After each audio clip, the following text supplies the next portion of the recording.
Is Mayim Bialik, an actress with a doctorate in neuroscience, opposed to vaccination?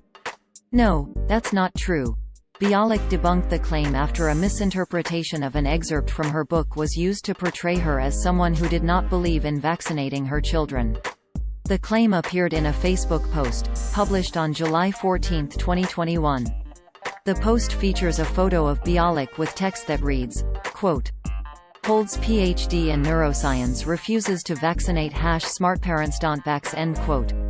This is what the post looked like on Facebook on July 16, 2021. Source: Facebook screenshot taken on Friday, July 16, 16 hours 30 minutes and 19 seconds 2021 UTC.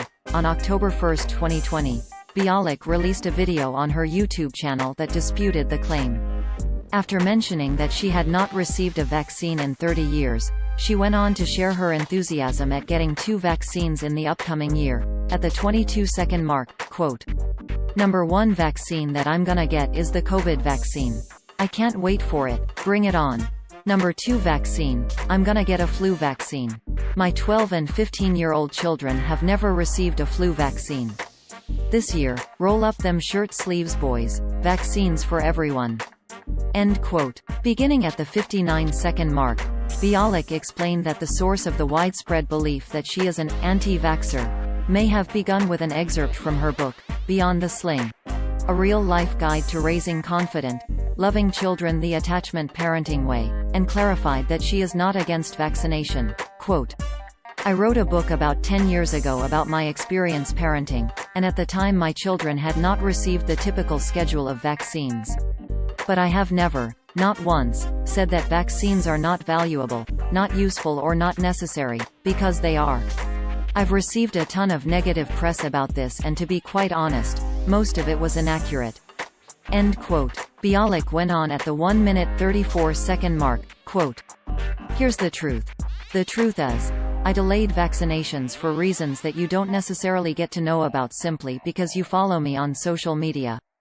So, some children have allergies which are exacerbated by ingredients in vaccines. Some children are highly susceptible to seizures from fevers, which vaccines can cause. Some children have compromised immune systems.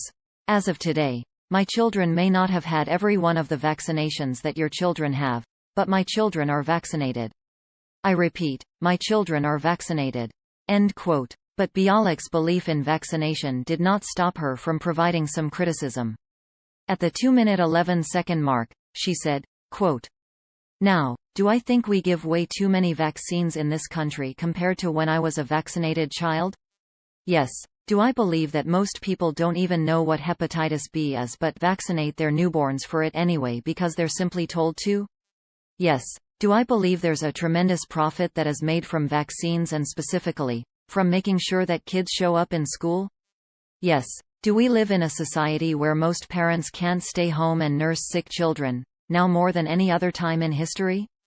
Absolutely. Does the medical community often operate from a place of fear in order to make money? Heck yeah, they do. Do I feel icky about injecting babies and children with tons of chemicals and parts of cows and chickens and eggs? Yeah, I feel icky about it. But that's not the issue right now. Here's the issue now. A lot of people, or some people are saying they won't take the vaccine for COVID, and that's very disturbing." End quote. Unlike some reasons given for opposing vaccination, many of Bialik's concerns do have a basis in fact.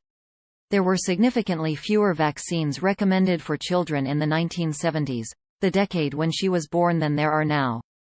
Hepatitis B, a vaccine added in 1991 for babies, is commonly spread through sexual contact and sharing needles or syringes, although transmission can occur from mother to baby at birth if the mother is affected. Some of the vaccines used in the U.S. contain animal products. However, as explained in each of these sources, there is medically sound reasoning behind these decisions. Bialik did imply that she believes that the benefits of vaccination, especially for COVID-19, outweigh the harms.